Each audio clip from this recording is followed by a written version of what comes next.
Hello and welcome to the Ghosts and Folklore podcast.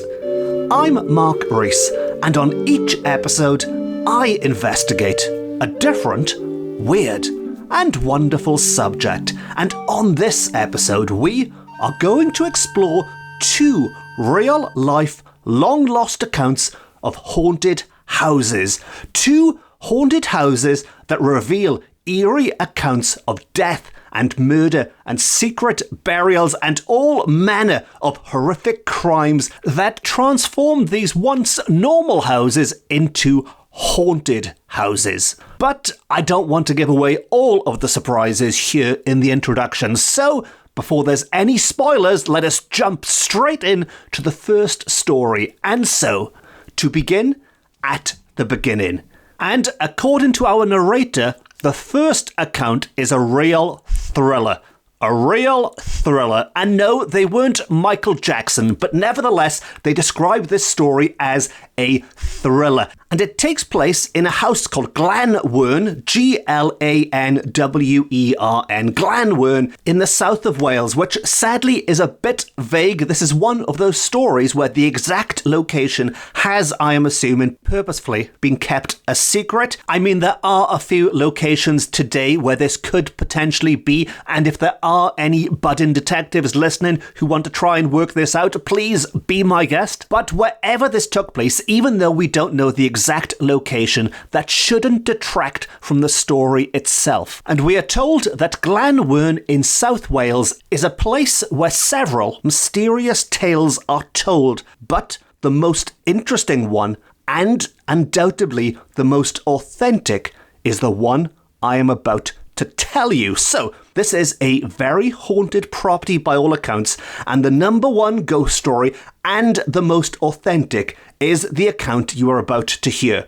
And these particular events were recalled by a Miss Travers, who was invited to stay at the house in the early 1900s. So we're looking at roughly 100 years ago, a century ago. Miss Travers arrived at Glanwern. She was shown to her room, and our narrator tells us that she didn't find it the most welcoming, shall we say, of rooms, because, to quote, although there was nothing remarkable about the appearance of the room that was given her, it struck her at once with an odd feeling of nervousness, a feeling that increased so much when she was left alone for the night that, having no nightlight, she determined to keep both of her candles burning.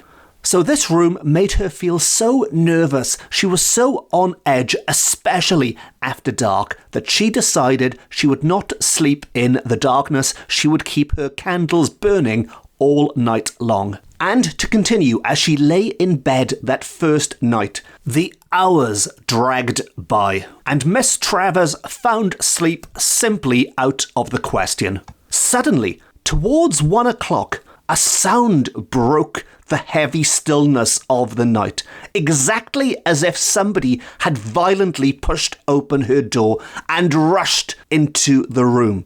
Imagine her alarm, our narrator says, and it should be quite easy to imagine that. I mean, she's lying in a strange bed, in a room that makes her nervous, and suddenly the door is flung open violently. Something rushed in, and it gets worse, and we are told her alarm grew all the greater, not by what she saw, but because of what she did not see. In fact, nothing was to be seen, only heard, and there followed a succession of noises resembling the shuffling of feet about the floor and struggles as of people fighting. So I think it's safe to say that all in all, it was quite an unnerving experience. Frankly, the last thing you want when you're sleeping in a strange bed at night is to hear your bedroom door opening and the sounds of people entering, walking around, scuffling and fighting around you, despite being unable to see anything. But the good news is that the sounds were short-lived. After a while, the sounds ceased. Although by this point the damage had been done, and we are told that poor Miss Travers, too terrified to move, lay quaking. And how she got through the night, she never knew. before, in an hour or so, the same thing occurred again. Can you believe it? A repeat performance. The door was burst open and the shufflings and strugglings went on as before. In fact, the invisible performance happened 4 times during the night. But on the 4th occasion, the struggle seemed to cease very abruptly. And the next sound Miss Travers heard was distinctly that of a heavy body being dragged across the floor towards the door. And as this occurred, she felt a horrible and indescribable sensation of intense cold pass over her like a wave.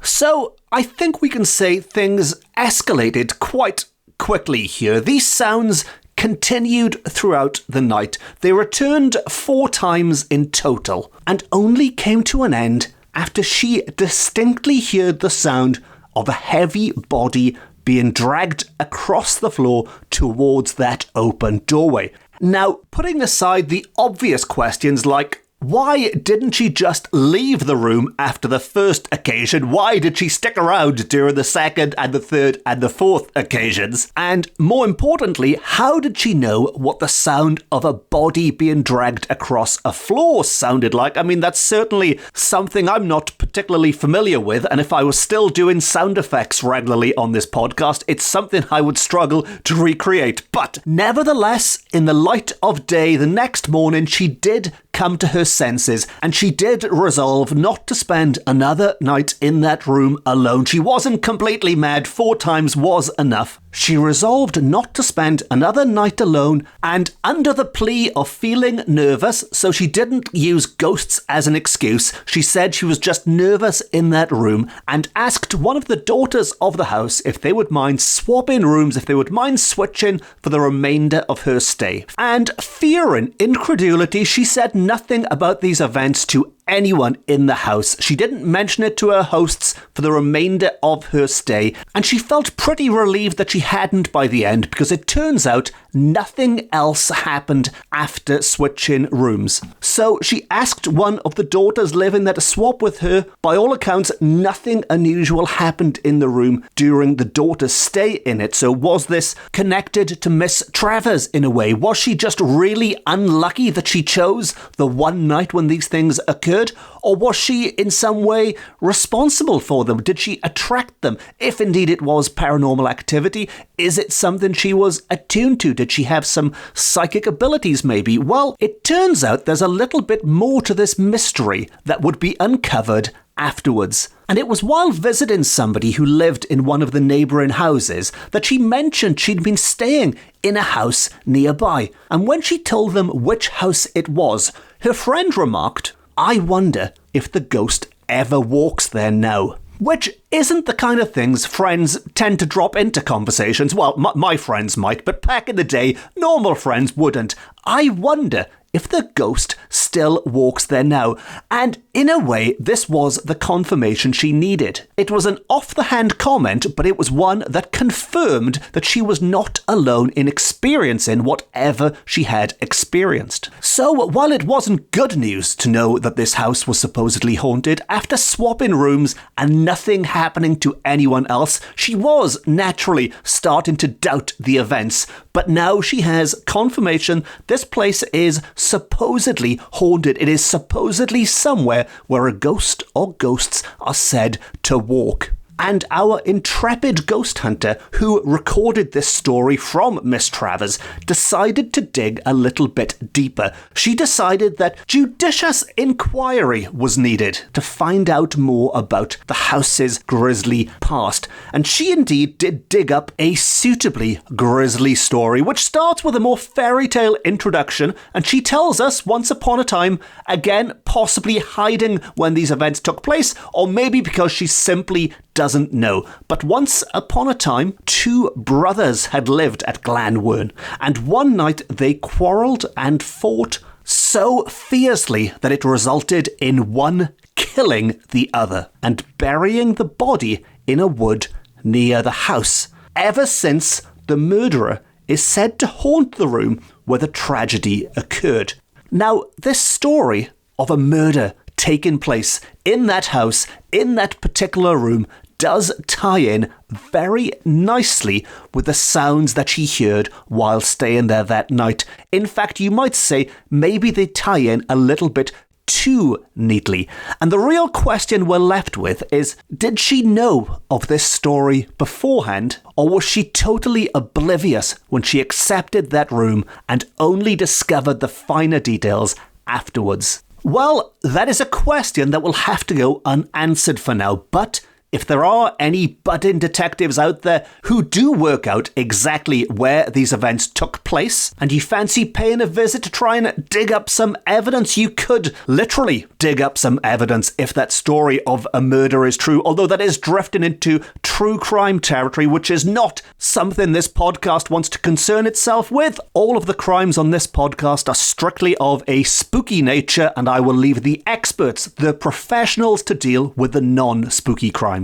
So, let us move on to our second account, our second haunted house, which again we are told is absolutely true. And again, it's hard to pinpoint exactly where these events took place because 2 or 3 minor details, we are told, have been changed to prevent any possible location. So our narrator is telling us up front here they have purposefully hidden the identity of the house to protect those concerned. So all we know, again, for any budding detectives, all we know is that this concerns a well-known house, or one that was well-known in the early 1900s, where a family lived in West Wales. And for the purposes of this story, the house is called Oaklands, where in the 1860s and the 1870s, it was home to a Colonel Vernon. Again, I'm assuming this name has been changed, but a Colonel Vernon who was a widower and lived there as head of the family, so lived there with his children. And at the time of the story, he had invited a young man named Carter, the son of an old friend, to stay at Oaklands. And there was also a second guest staying there at the time of this story, a Captain Seaton, who was a frequent visitor there and a contemporary and valued friend of Colonel Vernon. So, we've got Colonel Vernon, we've got his family, we've got a young man called Carter,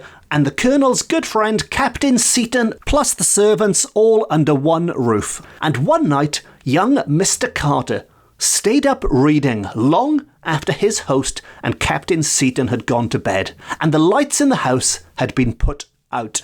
Indeed, it was nearly 1 o'clock when he lit his bedroom candle, made his way across the hall and upstairs on the way to his room.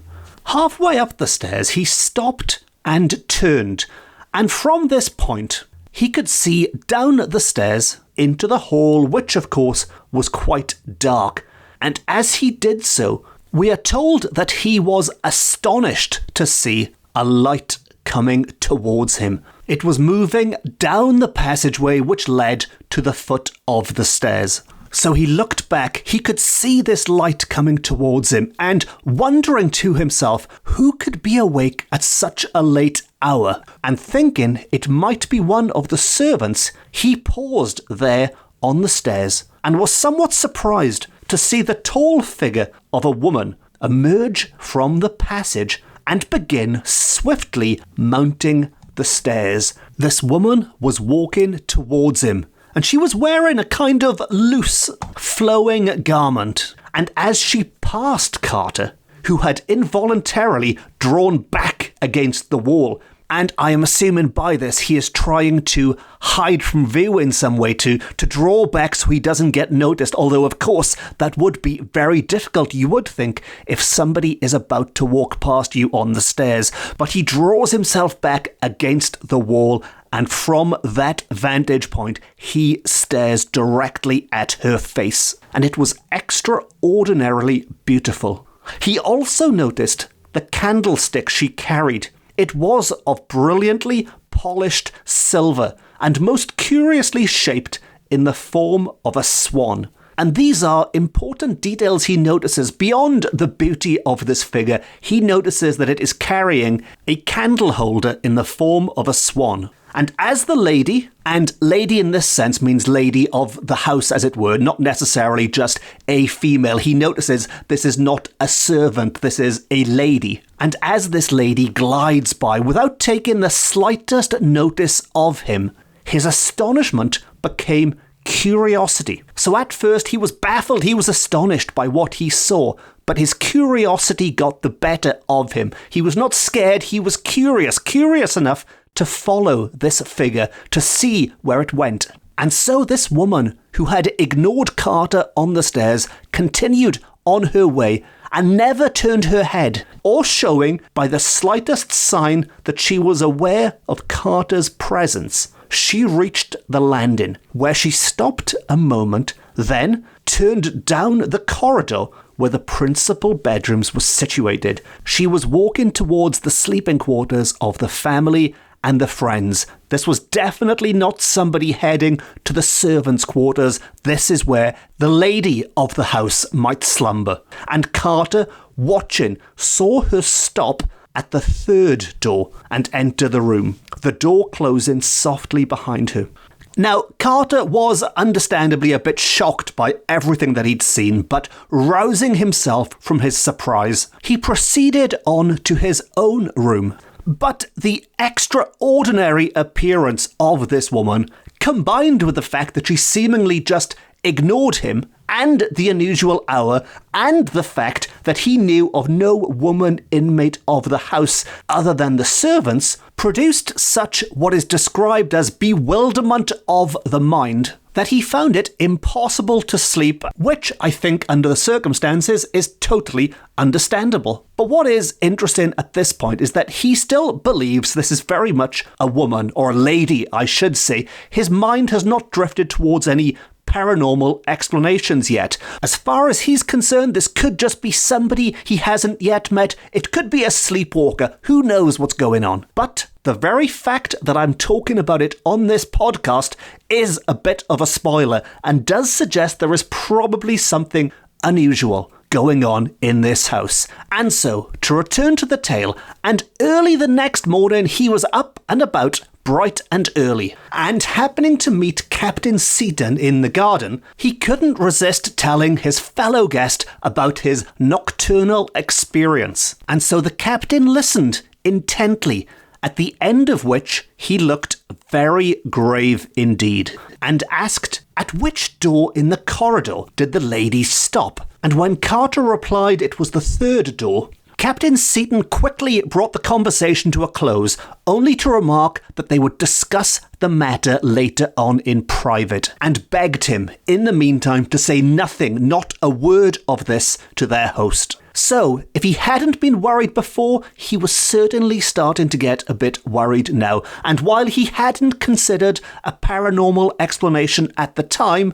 he was now starting to get a feeling there was something more ominous going on within this house. But he's been sworn to silence for now, and soon after breakfast, Captain Seaton asked Carter to come with him to the pantry, where they found the butler who had worked for the Vernon family for many, many years. And never mind things sounding a bit ominous now, they're starting to sound a bit like a game of Cluedo. They're in this big fancy house, there's a mystery, they're in the pantry with the captain, and the butler, and the candlestick. Well, I haven't mentioned candlestick, well, the ghost was carrying a candlestick, but you get the idea. But the three of them are in the pantry together, and the captain leads the conversation towards the topic of the family plate, something the aged butler would know a lot about. And after the captain has spoken about how fine it is, he asks the butler to show Mr. Carter some of the most ancient and interesting pieces in the collection, which he agrees to do, and the three of them are there looking at some of the family's most valuable possessions. And we are told that much of the old silver was taken out of its wrappings and displayed. And at length, Seaton said,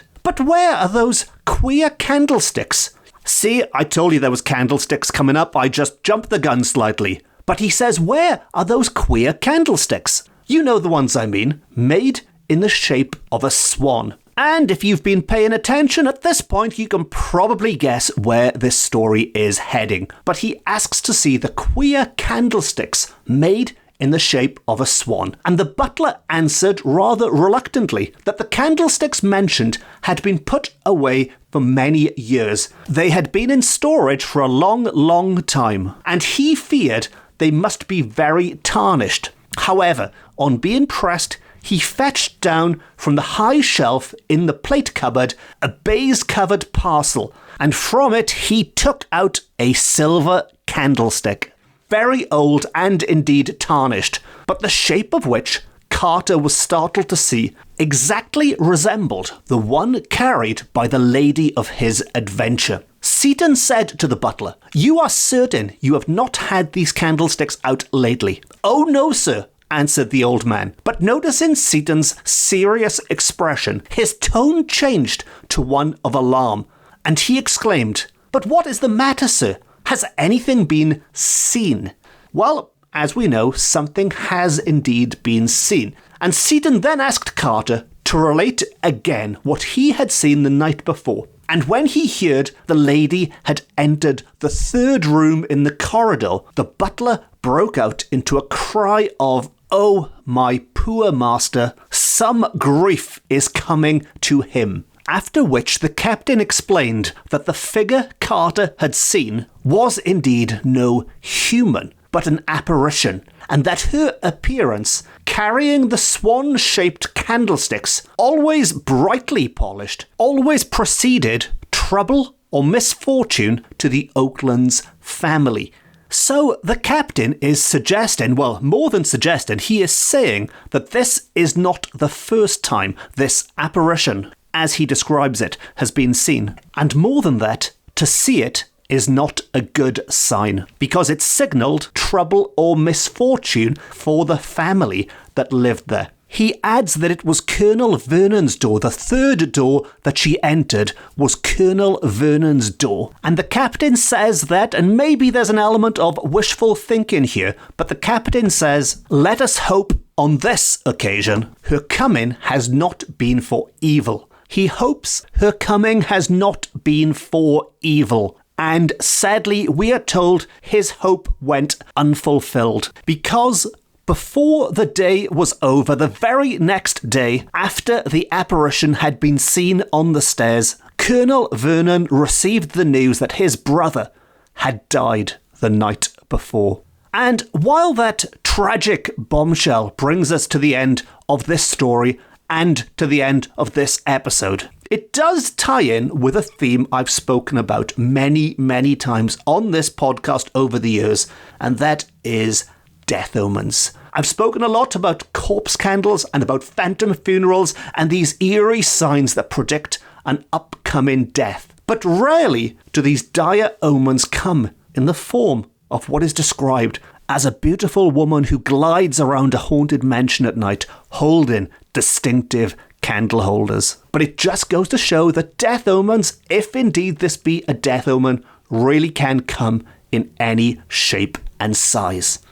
And on that prophetic note, we've reached the end of another episode of the Ghosts and Folklore podcast. If you enjoyed this episode and you haven't already, please consider pressing the subscribe button. And if you really enjoyed it, you can show your support by rating it, reviewing it, and telling all your friends about it. And if you really, really, really liked it, you can support the podcast by treating me to a coffee via my website, which is always very much appreciated and helps to keep this thing on the air. If you'd like more Ghosts and Folklore, you can follow me on social media, and as well as this podcast, I've also written a number of books about similar, weird, and wonderful subjects which are available from all good bookshops, offline and on. And on that note, it just leaves me to say thank you very much for listening. Diolch and variawn am rando. I've been Mark Rees. This has been my Ghosts and Folklore podcast, beaming to you from Wales to the world. And remember, the next time you find yourself sleeping in a strange bed, there's no need to worry if you hear the sounds of the door opening and footsteps stomping around. It's probably nothing more than the ghost of a murderer returning to the scene of their crime to reenact that grisly deed. Until next time, Nosta.